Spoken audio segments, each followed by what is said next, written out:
যেখানে আমেরিকা পুরো পৃথিবীকে দাপিয়ে বেড়ায়, সেখানে মাত্র একজন ব্যক্তি কিনা কাঁপিয়ে দিয়েছিল পুরো আমেরিকার সাম্রাজ্যকে। তাও কিনা জেলে বসে বসেই সে এই কাণ্ড ঘটাতে থাকে। আজ আমরা শুনবো সেই ভয়ঙ্কর মানুষের গল্প, জানবো কিভাবে অতি সাধারণ একজন মানুষ হয়ে ওঠে পুরো আমেরিকার ত্রাস। কি এমন রহস্য আছে যা তাকে এতটাই পাল্টে দিয়েছিল। তো বন্ধুরা, চলুন শুরু করা যাক আজকের এই মুভির গল্প। আর শুরু করার আগে চ্যানেলটিকে অবশ্যই সাবস্ক্রাইব করে নেবেন।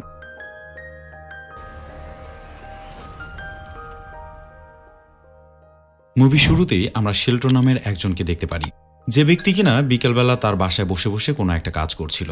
পাশাপাশি সে তার মেয়ের সাথে কথা বলছিল। তার মেয়ে তখন খুবই খুশি মনে একটি ব্রেসলেট তৈরি করছিল। এ সময় বাবা মেয়ে মিলে কথা বলতে থাকে। হঠাৎ কলিং বেল বেজে ওঠে। শেলটনের স্ত্রী তখন দরজা খুলে চেক করতে বলে। শেলটন তখন তার মেয়েকে বলে হয়তো কোনো সারপ্রাইজ আছে। এই কথা বলতে বলতে সে যখনই সে দরজা খুলতে যায়, ঠিক তখনই একটি ব্যক্তি তার মাথায় আঘাত করে বসে। সে ব্যক্তির আঘাতে শেলটন সঙ্গে সঙ্গে মেঝেতে পড়ে যায়। এর মধ্যে দেখা যায় আসলে সেখানে দুজন এসেছিল। দুজন মিলে শেলটনের হাত বেঁধে দেয়, মুখে টেপ লাগিয়ে দেয়। এরপর শুরু হয় চুরির পালা। যে দৃশ্যগুলো দেখে শেলটন বুঝে ফেলে যে এগুলো ডাকাত। তবে এর মধ্যেই সে ডাকাতের একজন তাকে স্টেপ করে বসে। রুমের মধ্যে চিৎকার চেঁচামেচি শুনে শেলটনের স্ত্রী সেখানে দৌড়ে আসতে থাকে। সামনে যা ঘটছে সেটা দেখে কোনোভাবেই সে সহ্য করতে পারে না।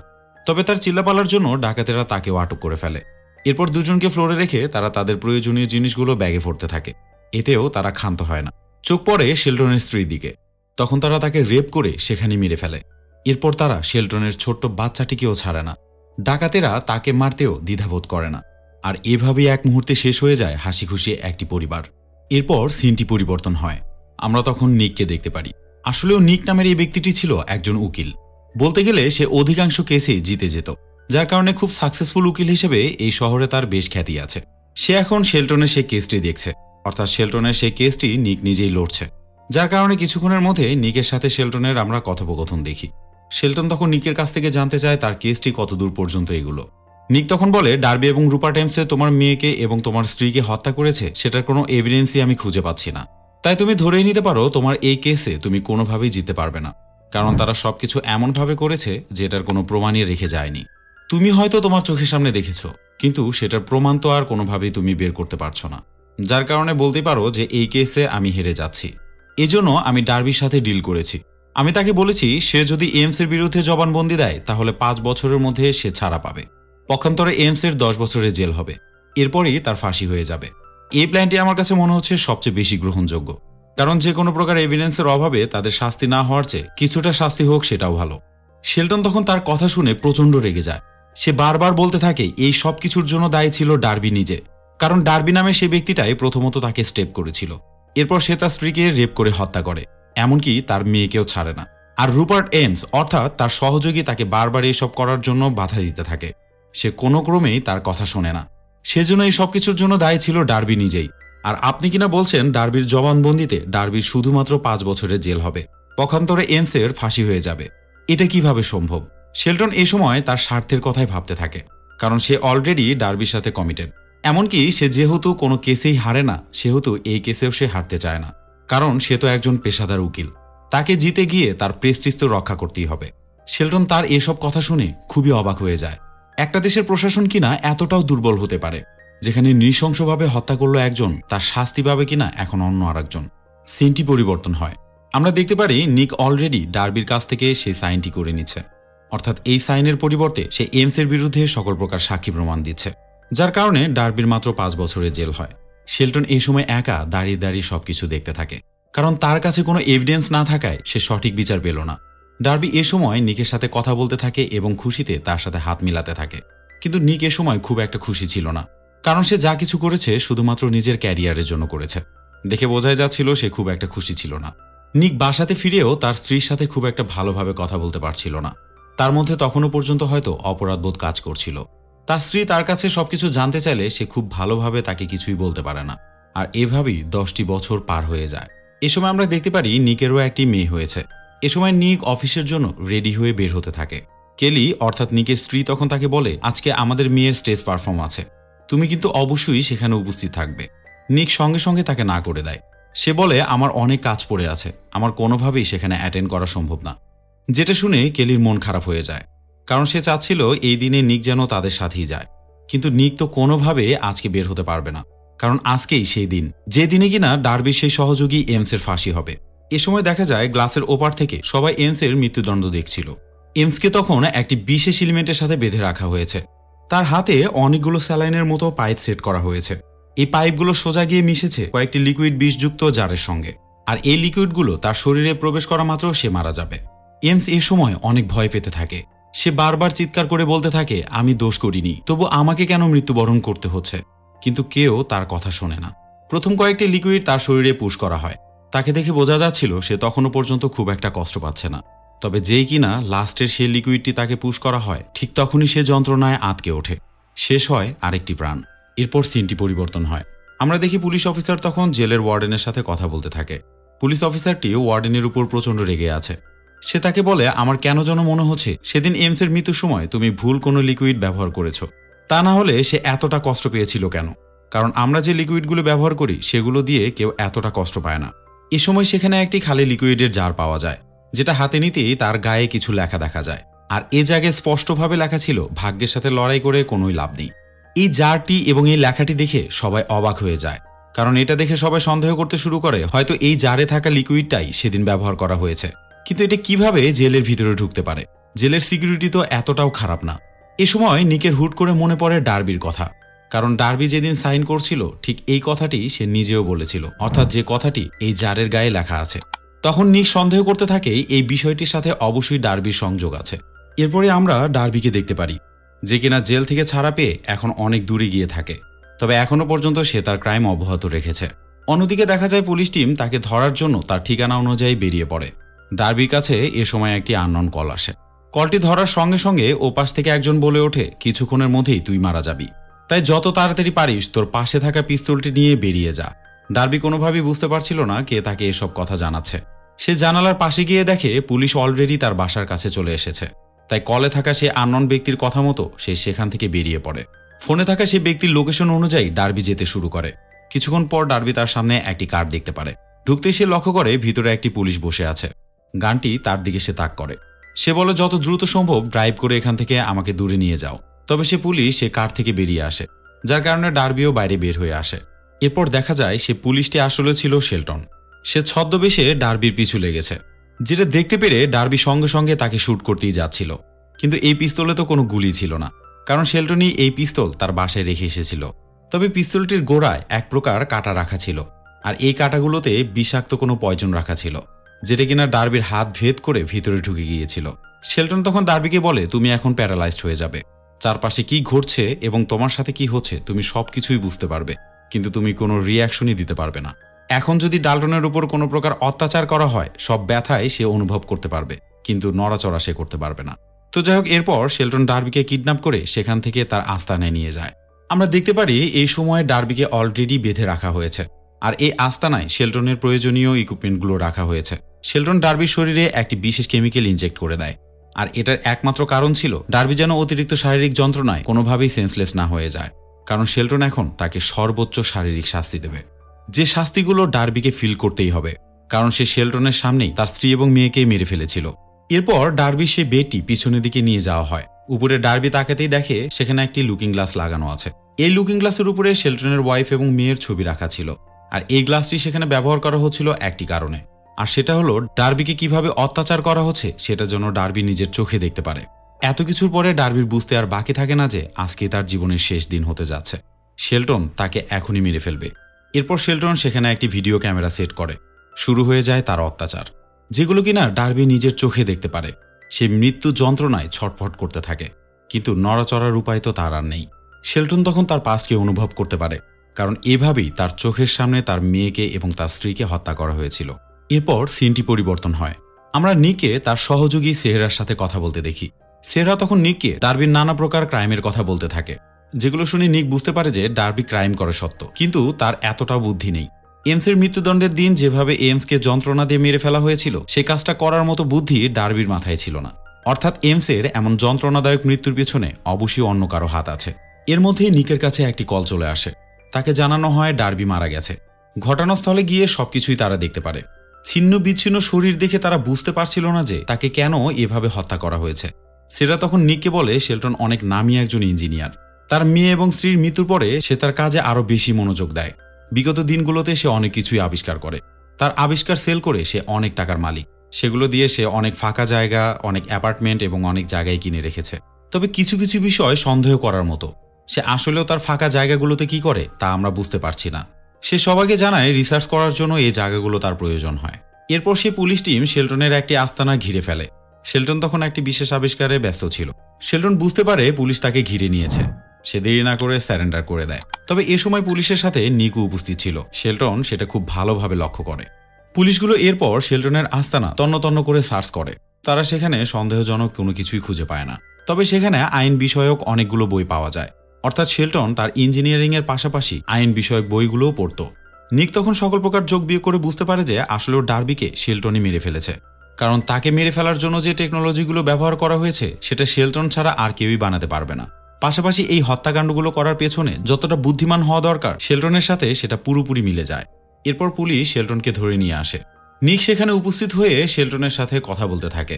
তাদের কথোপকথন রেকর্ড করা হয়। নিক এ সময় শেলটনকে জিজ্ঞাসা করে, তুমি কি ডার্বিকে খুন করেছো? শেলটন জানায়, আমি তো তাকে খুন করার জন্য অনেক চেষ্টা করেছি। নিক আরও বলে, এমসকে তুমি পরিকল্পনা করে মেরে ফেলেছ। শেলটন তখন তাকে জানায়, তাদের দুজনকে মেরে ফেলার জন্য তো আমি কতটাই না প্ল্যান করেছি। এ কথা শোনার পরে নিক খুশি হয়ে যায়। কারণ সে ভাবতে থাকে সে খুব সহজেই ইনভেস্টিগেশন কমপ্লিট করে ফেলেছে, যার জন্য সে চলে যেতে থাকে। শেলটন নিককে কাছে ডাকে। নিক বলে, আমার তোমার সাথে আর কোনো কথাই নেই, কারণ আমার কাজ হয়ে গেছে। শেলটন তখন তার দিকে তাকিয়ে হাসতে থাকে। সে তাকে আবারও বসতে বলে। নিক বসার পরে শেলটন তাকে জানায়, আমি কি তোমাকে বলেছি যে আমি খুন করেছি? আমি বলেছি আমি তাদেরকে খুন করার জন্য চিন্তা করতাম। তো আমি তাদেরকে খুন করেছি, আমি কি এটা বলেছি? আসলেও আমার জায়গায় যেই থাক না কেন আমার মতোই চিন্তা করত। কিন্তু চিন্তা করা আর খুন করাকে এক কথা হলো? আর আমি যে খুন করেছি এটা প্রমাণ করার জন্য তো অবশ্যই এভিডেন্স লাগবে। পারলে এভিডেন্স কালেকশন করে আমাকে খুনি সাব্যস্ত করো। শেলটনের মুখে এসব কথা শুনে নিকের মাথা একদমই গরম হয়ে যায়। সে শেলটনকে জিজ্ঞাসা করে, তুমি আসলেও কি চাচ্ছ? শেলটন নিককে বলে, তোমরা যেহেতু আমাকে জেলেই পুরে রাখবে, সেহেতু জেলের ভিতরে একটি দামি ম্যাট্রিক্স চাই, অর্থাৎ যার উপরে সে আরাম করে ঘুমাবে। এটা এ সময় খুবই অবান্তর একটি আবদার ছিল। সে যে অন্যায়গুলো করেছে এটা যদি প্রমাণ হয় তাহলে তার ফাঁসি হয়ে যাবে। কিসের সে অন্য কিছু চিন্তা করবে, সে এখন ম্যাট্রিক্স নিয়ে পড়ে আছে। তো যাই হোক, শেলটন আরও বলে, যদি এটা আমাকে দাও তাহলে আমি আমার বিষয়ের ইনফরমেশন তোমাদেরকে দিয়ে দেব। আর তুমি তো চাচ্ছ সেই ইনফরমেশনগুলোই কালেকশন করতে। এরপর দেখা যায় নিকের বাসায় একটি পার্সেল এসেছে। পার্সেলটিতে একটি ডিস্ক আছে। নিকের মেয়ে ডেনিস ভাবে হয়তো তারই কোনো ভিডিও চিত্র এখানে আছে, যার কারণে এটা সে প্লে করে। ডিসপ্লের দিকে তাকাতেই সে যা দেখে তা দেখার জন্য মোটেও প্রস্তুত ছিল না। ভিডিওটিতে ছিল শেলটনের রেকর্ড করা ডার্বিকে খুন করার সেই দৃশ্য, যেগুলো দেখে নিকের মেয়ে প্রচণ্ড ভয় পেয়ে চিৎকার করতে থাকে। নিকের স্ত্রী তখন দৌড়ে এসে তাকে জড়িয়ে ধরে সঙ্গে সঙ্গে নিককে কল করে সবকিছু জানিয়ে দেয়। নিক প্রশ্ন করে যে ব্যক্তিটি খুন করছে তাকে কি চেনা যাচ্ছে? নিকের স্ত্রী তখন তাকে জানায় তার মুখে মাস্ক থাকার জন্য তাকে চেনা যাচ্ছে না। এরপর এই ঘটনাটি নিক সঙ্গে সঙ্গে পুলিশ ডিপার্টমেন্টকে জানিয়ে দেয়। পুলিশ ডিপার্টমেন্ট কোনো ওয়ে না খুঁজে পেয়ে সঙ্গে সঙ্গে তার চাওয়া ম্যাট্রেস তাকে দিয়ে দেয়। আর এই ম্যাট্রেস পাওয়ার পরিবর্তে শেলটন নিককে প্রমিস করেছিল সে তার সকল ইনফরমেশন তাকে দিয়ে দিবে। অর্থাৎ সে যদি ডার্বি এবং এমসকে খুন করে থাকে সে সব তথ্যই সে নিককে দিয়ে দিবে। এরপর দিন শেলটনকে কোর্টে হাজির করা হয়, যেটা শোনা মাত্র নিক সঙ্গে সঙ্গে এটার প্রতিবাদ করে। শেলটন যখন জাজের কাছে বেল চায় তখন সঙ্গে সঙ্গে নিক এটার প্রতিবাদ করে বসে। সে বলতে থাকে, শেলটন আমাকে কথা দিয়েছে সে তার সকল প্রকার দোষ স্বীকার করে নেবে, তাই তাকে ছেড়ে দেওয়া কোনোভাবেই ঠিক হচ্ছে না। জজ তখন নিককে বলে, তোমার কাছে কি তার বিরুদ্ধে কোনো এভিডেন্স আছে বা কোনো স্বীকারোক্তি? নিক বলে, না, কোনো স্বীকারোক্তি সে এখনো পর্যন্ত দেয়নি, এমনকি কোনো প্রকার এভিডেন্সও আমার কাছে নেই। জজ সঙ্গে সঙ্গে তাকে বলে দেয় যেহেতু সে কোনো স্বীকারোক্তি দেয়নি এবং কোনো এভিডেন্স নেই, সুতরাং তাকে ধরে রাখার আর কোনো উপায় নেই। শেলটন এখন আইনের আওতা থেকে পুরোপুরি মুক্ত। জজের মুখে এই কথাগুলো শুনে শেলটন খুশি না হয়ে বরং হাততালি দিয়ে তাকে উপহাস করতে থাকে। সে বলে, একদিকে আমাকে বলা হচ্ছে আমি অপরাধী, আমাকে ছেড়ে দেওয়া কোনোভাবেই ঠিক না। অন্যদিকে জজ আপনি নিজেই বলছেন আমার কোনো দোষ নেই, আমাকে ছেড়ে দেওয়া উচিত। আর এইভাবেই ছাড়া পেয়ে যাচ্ছে হাজারো ক্রিমিনাল। জেল থেকে বের হয়ে তারা আবারও ক্রাইম করছে, নিয়ে নিচ্ছে হাজারো মানুষের জীবন। আর এই সব কিছুর জন্য দায়ী আপনাদের আইন, যে আইন কিনা এভিডেন্স ছাড়া একদমই অচল। এসব কথা শেলটন শেষের দিকে চিৎকার করে বলতে থাকে। এ সময় জজ শেলটনের এরকম আচরণ দেখে সঙ্গে সঙ্গে তার বেল ক্যান্সেল করে দেয়। শেলটন তখন জজকে আবারও হুমকি দিয়ে বসে। সে চিৎকার করে বলতে থাকে, আমি তোমাকে দেখে নেব। পুলিশ তখন তাকে টেনে হেঁচড়ে আবারও জেলখানায় নিয়ে যায়। এরপর নিক আবারও শেলটনের কাছে যায়। নিক বলে, শেলটন শোনো, আমি কিন্তু খুব ভালো করেই জানি যে তুমি ডার্বিকে হত্যা করেছ, এমনকি এমসের যন্ত্রণাদায়ক মৃত্যুর পিছনেও তোমার হাত আছে। তাই বেশি ভনিতা না করে সবকিছুতে রাজি হয়ে যাও। নিকের কথা শেষ হওয়ার সঙ্গে সঙ্গে শেলটন তাকে সবকিছুই বলে দেয়। সে বলে, হ্যাঁ, আমি ডার্বিকে মেরেছি। প্রথমত আমি তার চোখের পাতা কেটেছি, তারপর তার পুরুষাঙ্গ, সবশেষে তার পা আমি কেটে ফেলেছি। এছাড়াও যে ড্রাগগুলো দিয়ে এমসের মৃত্যু হবার কথা ছিল তার মধ্যেকার একটি ড্রাগ আমি আমার বাসায় ডেলিভারি করিয়েছি, আর এটা করেছিলাম আমি সেই কোম্পানিকে হ্যাক করার মাধ্যমে। এরপর সেই ড্রাগটি যখন আমার বাসায় ডেলিভারি করা হয় ঠিক তখন আমি সেটাতে বিষ মিশিয়ে দেই। সবশেষে সেটা আমি আবারও জেলখানাতে ডেলিভারি করি, যার কারণে পুলিশ টিম কোনো কিছুই বুঝতে পারেনি। আমার দেওয়া পয়জনের মাধ্যমেই এমসির মৃত্যু হয়েছে। সে কঠিন যন্ত্রণায় মৃত্যুবরণ করেছে। এমনকি এই পয়জনটা ডেলিভারির সময় সে জারে যে লেখাটা ছিল সেটা শেলটনই লিখেছিল, যেন নিক এই বিষয়ের পিছনে ডার্বির হাত আছে বলে মনে করতে থাকে। নিক শেলটনকে জিজ্ঞাসা করে ডার্বি এবং এমসের যে উকিল ছিল তাকে এখন আর খুঁজে পাওয়া যাচ্ছে না, তুমি কি তার সম্পর্কে কিছু জানো? শেলটন তাকে উত্তর দেয় না। সে বলে, আমি এর উত্তর দিতে পারি যদি আমার পছন্দের মেনু আমাকে দুপুরবেলা খেতে দেওয়া হয়, অর্থাৎ এ সময় সে তার লাঞ্চের মেনু জানায়। পাশাপাশি সে আরেকটি শর্ত দিয়ে দেয় যে যদি এই লাঞ্চ একটার মধ্যে না আসে তাহলে আমি তোমাদের কিছুই বলবো না। বাধ্য হয়ে তার মেনু অনুযায়ী লাঞ্চ দেওয়ার বিষয়টি সবাই মেনে নেয়। তবে এই লাঞ্চটি তার কাছে পৌঁছাতে একটু দেরি হয়ে যায়, কারণ এই লাঞ্চটি পৌঁছানোর সময় অনেক কিছুই চেক করা হচ্ছিল, আর এই চেকিং শেষ করে তার কাছে পুষতে একটু দেরি হয়ে যায়। আর সামান্য কিছু দেরির জন্য শেলটনের রাগ হয়ে যায়। এ সময় শেলটনের অবস্থা দেখে মনে হচ্ছিল সে মামার বাড়িতে গেছে। জেলখানা যদি এত মজার জায়গা হতো তাহলে সব মানুষই কষ্ট করে ইনকাম না করে জেলখানায় যেয়ে বসে থাকতো। তো যাই হোক, শেষমেশ শেলটন একটি লোকেশন দিয়ে দেয়। নিক দেরি না করে হেলিকপ্টার নিয়ে খুব দ্রুত সেই জায়গাতে পৌঁছার চেষ্টা করে। শেষে শেলটনের দেওয়া লোকেশন অনুযায়ী তারা পৌঁছে যায়। তারা দূর থেকে সেই উকিলটার ব্যাগ দেখতে পারে। ঘটনাস্থলে পৌঁছার সঙ্গে সঙ্গে তারা খেয়াল করে এই ব্যাগটার নিচের মাটিগুলো কেমন জানি নতুন মনে হচ্ছে, যার কারণে তারা দেরি না করে সে মাটিগুলো সেখান থেকে সরাতে শুরু করে। শেষমেশ তারা তাকে সেখানে পেয়েও যায়। তবে এই গর্তে তাকে হ্যান্ডকাপ দিয়ে আটকে রাখা ছিল, পাশাপাশি তাকে অক্সিজেনও দিয়ে রাখা হয়েছিল। কিন্তু সবাই চেক করে দেখে এই অক্সিজেনটা দুপুর 1টার মধ্যে শেষ হয়ে গেছে, অর্থাৎ ঠিক যে সময়ের মধ্যে শেলটন নিককে লাঞ্চ দেবার কথা বলেছিল ঠিক সময় মতো তাকে লাঞ্চটা দিতে পারলে আজকে এই উকিলকে তারা জীবিত অবস্থায় উদ্ধার করতে পারত। যে কোনো কাজে টাইম মেনটেন করে যে চলতে হয় সেটা শেলটন তাদেরকে এবার শিখিয়ে দিল। অন্যদিকে দেখা যায় শেলটন তার শেল পার্টনারকেই একটি ধাতব পদার্থ দিয়ে মেরে ফেলছে। তবে এই দৃশ্যগুলো দেখে বোঝা যাচ্ছিল যে শেলটন অলরেডি হয়তো মানসিকভাবে ভারসাম্যহীন হয়ে পড়েছে। প্রতিশোধ নিতে গিয়ে সে যা যা করছে তার মধ্যেও নৃশংসতা চলে এসেছে, মানে বলাই যেতে পারে সে এখন পশুর মতো আচরণ করছে। এই তথ্যটি সঙ্গে সঙ্গে নিককে জানিয়ে দেওয়া হয়। পাশাপাশি সেখানকার ওয়ার্ডেন তাকে সঙ্গে সঙ্গে সেখান থেকে নিয়ে একটি কালকুঠুরিতে আবদ্ধ করে ফেলে, অর্থাৎ এমন একটি রুম যেখানে বাইরের আলো বাতাস কোনোভাবেই প্রবেশ করবে না এবং সেখানে তার কোনো সঙ্গী থাকবে না। আর শেলটনের এমন বেপরোয়া রূপ দেখে সবাই ভাবতে থাকে যে তাকে কিভাবে থামানো যায়। নিক শেলটনের সাথে দেখা করে। সে কেন উকিলকে মেরে ফেলেছে সেটা তার কাছে জানতে চায়। নিক জানায় কেন সে অপরাধী ব্যক্তিদের পক্ষ হয়ে কাজ করবে। নিক বলে, তুমি পাগলের মতো কেন মানুষকে খুন করছো? যারা সরাসরি দোষী ছিল তাদেরকে তো তুমি শাস্তি দিয়েছ, এরপরেও তুমি যাকে তাকে কেন টার্গেট করছো? তোমার কি মনে হয় তোমার স্ত্রী এবং তোমার মেয়ে যদি বেঁচে থাকতো তাহলে তারা কি তোমার এই কর্মকাণ্ডগুলোকে সাপোর্ট করতো? শেলটন বলে, তারা এখন আর বেঁচে নেই, আর যে ব্যক্তিগুলো ভুল করেছে আমি তো শুধুমাত্র তাদেরকেই শাস্তি দিয়েছি। এমনকি যারা আমার পরিবারের হত্যাকাণ্ডের সঠিক বিচার করে দিতে পারেনি তাদের কাউকেই আমি ছাড়ব না। শেলটন অনেক ভুলভাল কাজ করলেও একটা দিক থেকে সে ঠিকই ছিল। একজন নামকরা ইঞ্জিনিয়ারের স্ত্রী এবং মেয়ে মারা যাবে অথচ সঠিক বিচার সে পাবে না, এটা কিভাবে হয়? আর এত বড় বিষয়ের পরেও তার পাশে কেউই ছিল না। এই কারণেই তো সে তার মাস্টারমাইন্ডকে কাজে লাগিয়ে সবাইকে সে একাই শাস্তি দিচ্ছে, যে শাস্তি কিনা আইন দিতে পারেনি। নিক অনেক চেষ্টা করে সে শেলটনের একটি পার্টনারকে খুঁজে পায়। সে ব্যক্তি নিককে শেলটনের বিষয়ে অনেক কিছুই জানিয়ে দেয়। সে বলে, তোমরা শেলটনকে চেনো না, সে জীবনে যা কিছু টার্গেট করে তা অবশ্যই করে ছাড়ে। তোমরা কি মনে করছো শেলটনকে তোমরা এখন বন্দি করে রেখেছো? মোটেও না, এটা হয়তো সে নিজেই চেয়েছে, নইলে তোমরা কোনোভাবেই সেখানে তাকে বন্দি করে রাখার মতো ক্ষমতায় রাখো না। সে আসলেও তার বিশেষ কোনো প্ল্যানিং এক্সিকিউট করার জন্য তোমাদের আশেপাশে থাকতে চেয়েছে, তাই চাওয়া মাত্র সে যেখান থেকে বের হয়ে আসতে পারে সেখানে নিজেই সে বন্দী হয়ে বসে আছে। আর তাকে থামানোর একটাই পথ, শেলটনকে তোমাদের সেখানেই মেরে ফেলতে হবে, তা না হলে শেলটন অনেক বড় কিছু করে ফেলতে পারে। সেই ব্যক্তির সাথে কথা শেষে নিক এবং তার সঙ্গী সঙ্গে সঙ্গে জজের সাথে দেখা করতে চলে আসে। তারা কোনো প্রকার এভিডেন্স ছাড়াই জজের কাছে একটি পারমিশন চেয়ে বসে, আর সেটি হলো তারা চায় শেলটনকে আরও কিছু দিনের জন্য জেলখানায় ভরে রাখতে। তাদের আকুতি মিনতির কারণে জজ এই কথায় রাজি হয়ে যায়। তবে জজের এই পারমিশন দেওয়া কোনোভাবেই ঠিক হয়নি, কারণ এটা পুরোপুরি আইনের বাইরে। এ সময় জজের ফোনে একটি কল চলে আসে। কলটি রিসিভ করা মাত্র সেই ফোনটি সেখানেই ব্লাস্ট হয়ে জজ সেখানেই মারা যায়। আর বোঝা যাচ্ছিল এই কাজটি কে করেছে। শেলটন একটি কারণেই তাকে শাস্তি দিল, আর সেটি হলো এই জজ কোনোভাবেই সুবিচার করতে পারে না। শেলটনের চোখে এই জজও অপরাধী। এরপর নিক এবং তার অ্যাসিস্ট্যান্ট শেহরা কথা বলতে থাকে। শেহরা নিককে বলে শেলটন তার সকল প্রকার সম্পত্তি পানামার একটি কোম্পানির নামে কিনেছে, যেটা শুনে নিক বলে প্রয়োজন হলে আমি সেখানে যাব।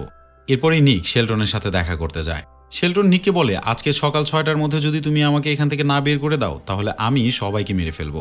তবে এ সময় নিক তার কথা কোনোভাবেই আমলে নেয় না। তবে যেহেতু শেলটন জেলখানাতে বসে বসে অনেক কারিশমাই সবাইকে দেখিয়েছে, যার কারণে সেখানকার অনেক অফিসার এখনো পর্যন্ত তাকে ভয় পেয়ে যাচ্ছে।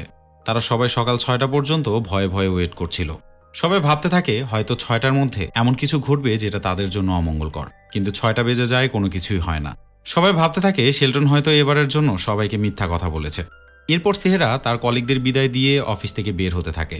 কারে উঠে সে যখন রওনা হবে ঠিক তখনই সে কারটি ব্লাস্ট হয়ে যায়। সেখানে থাকা সকল গাড়ি একে একে ব্লাস্ট হতে শুরু করে, যার কারণে সেখানকার অনেক কলিগই একসাথে মারা যায়। যে ঘটনাগুলো নিক সহ বাকি সবাই হা করে তাকিয়ে দেখতে থাকে। এই ঘটনাটি পুরো আমেরিকাবাসীকে কাঁপিয়ে তোলে। শেলটনকে নিয়ে সবার মধ্যে উত্তেজনা তৈরি হয়। নিক এবার নিজেকে কোনোভাবেই কন্ট্রোল করতে পারে না। সে ভাবতে থাকে জেলখানার মধ্যে শেলটনকে এত কড়া নিরাপত্তার মধ্যে রাখা সত্ত্বেও কিভাবে এই দুর্ঘটনাগুলো ঘটছে। তখন সবাই চিন্তা করতে থাকে বাইরের কেউ অবশ্যই নিককে এভাবে সহযোগিতা করে যাচ্ছে। হয়তো নিকের প্ল্যান অনুযায়ী সে নিকের হয়ে কাজ করছে।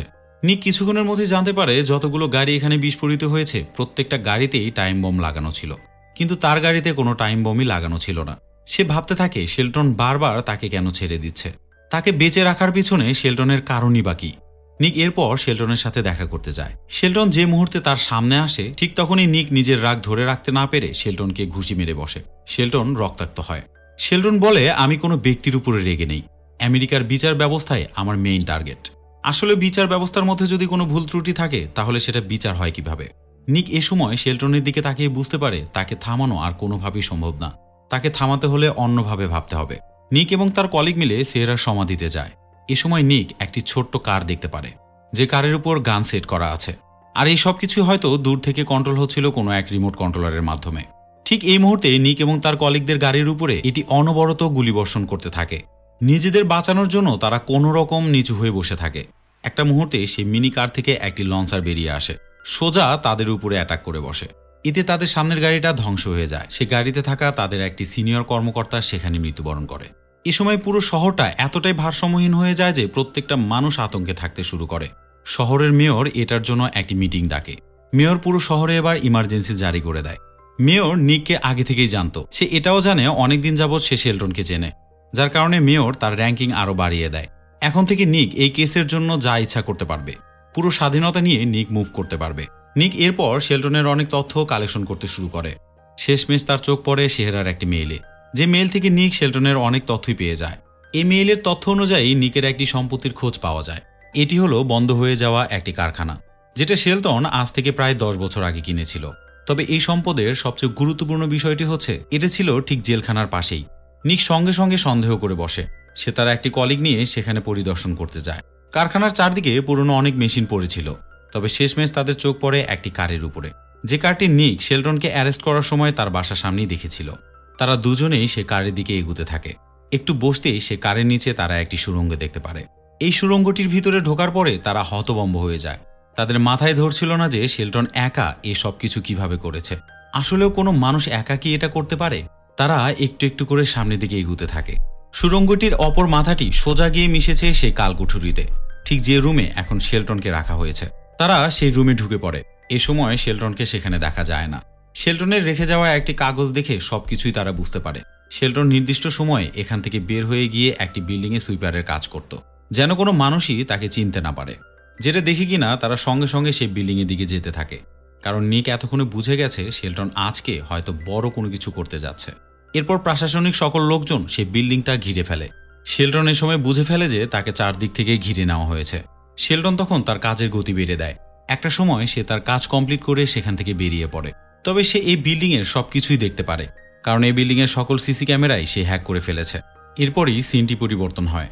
আমরা দেখতে পারি সকল প্রশাসনিক লোকজন খুবই টেনশনে আছে, কারণ কিছুক্ষণের মধ্যেই এই বিল্ডিংয়েই শহরের মেয়র বড় একটি মিটিং করতে আসবে। আর এই মিটিংয়ে থাকবে দেশের বড় বড় ব্যক্তিরা। নিকার দেরি না করে সেই বিল্ডিংয়ে ঢুকে পড়ে। যে ফ্লোরে মিটিং হওয়ার কথা ছিল সেই ফ্লোর সহ আশেপাশের সকল ফ্লোরই তারা খুব ভালোভাবে চেক করতে থাকে। একটা সময় নিক সেই ফ্লোরেরই নিচের ফ্লোরে একটি সুটকেস দেখতে পারে। সুটকেসটি খোলার সঙ্গে সঙ্গে তারা দেখতে পারে সেখানে একটি বোম রাখা ছিল, যে বোমটি একটি ফোনের সাথে কানেক্টেড ছিল। আর এই ফোনে একটি কল আসা মাত্র সেই বোমটি সেখানে ব্লাস্ট হবে। এই বোমটা এতটাই শক্তিশালী ছিল যে এটা ব্লাস্ট হওয়া মাত্র পুরো বিল্ডিং ধসে যাবে। তার মানে বোঝাই যাচ্ছিল শেলটন এবার সেই শহরের মেয়রকে টার্গেট করেছে। এমনকি সেই মেয়রের সাথে আসা বড় বড় ব্যক্তিদেরও সে টার্গেট করেছে। ক্লিক তখন সেই জজের কথা মনে করে, যে জজটি ফোন রিসিভ করা মাত্র ব্লাস্ট হয়ে মারা গিয়েছিল। আজ ঠিক একই সিস্টেম কাজে লাগিয়ে একটি বড় বোম ব্লাস্ট করার চিন্তা করা হচ্ছে। নিকের আর বুঝতে বাকি থাকে না যে সেই জজকেও শেলটন মেরে ফেলেছে। এতক্ষণে শেলটন খুবই দ্রুত সেই সুড়ঙ্গের মধ্যে দিয়ে তার কালকুঠুরিতে চলে আসে। শেলটন আসা মাত্রই দেখে নিক সামনেই দাঁড়িয়ে আছে। শেলটন তখন তাকে দেখে অনেকটাই ভয় পেয়ে যায়, কারণ নিকের তো এখানে থাকার কথা ছিল না। শেলটন তখন বুঝে ফেলে যে নিক সবকিছুই জেনে গেছে। নিক এখনো পর্যন্ত শেলটনকে একটা জিনিসই জিজ্ঞাসা করে, একটি ভুলের জন্য তুমি আরো কয়জনকে মেরে ফেলবে? সে বলে, তোমাদের সিস্টেমটি এই সব কিছুর জন্য দায়ী, আর সেটার সবচেয়ে বড় প্রমাণ হচ্ছে আমি সঠিক বিচার পাইনি। আমি তোমাদের এই সিস্টেমকে রীতিমতো ঘৃণা করি। এছাড়াও আমি বারবার তোমাকে ওয়ার্নিং দিয়েছি, তুমি যদি আমাকে ছেড়ে দিতে তাহলে আমি কোনো কিছুই করতাম না, কিন্তু আমার একটা কথাও মানা হয়নি। তাই তোমাদের জেদের জন্য তোমাদের শাস্তি পেতে হচ্ছে। এই কথা শেষে শেলটন তার হাতে একটি ফোন তুলে নেয়। নিক এই ফোনটি দেখে বুঝতে পারে শেলটন হয়তো এই ফোনের মাধ্যমেই সে বিল্ডিংটি ব্লাস্ট করে দেওয়ার চিন্তা করেছে। সে তখন শেলটনকে বলে, আমি লাস্ট বারের মতো তোমাকে ওয়ার্নিং দিচ্ছি, তুমি এই ফোন থেকে কোথাও কল দিবে না।